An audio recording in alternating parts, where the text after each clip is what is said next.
Tere, kallid sõbrad! Meie Sillamäe kultuuri- ja huvikeskus tegeleb mitte ainult kultuurieluga ja kindlasti me pakume noorte võimalused. Ja kõik te teate, et hetkel meil on Eestis koolivaheaeg, et kõikidele noortele inimestele meie keskus pakub erinevad üritused. Näiteks eile muusikakoolis meil oli Eesti Muusikateatri Akadeemia vanemlektori Lauri Väänimaa meistriklass klaveriõpilastele.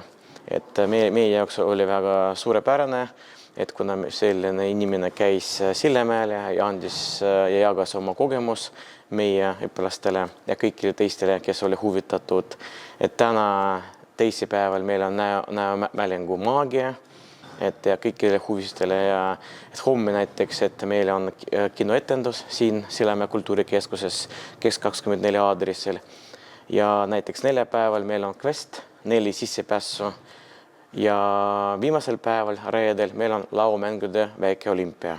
Kõik üritused algavad kell 12 ja me väga loodame, et meie noored tulevad, osalevad aktiivselt. Hetkel kõikidel on võimalik tutvuda meie reklaamidega läbi QR-koodi ja me kõik ootame ja tulge, nautige ja kasutage seda võimalust, et hea aega veeta ja kohtume siis meie hoonedes. Aitäh!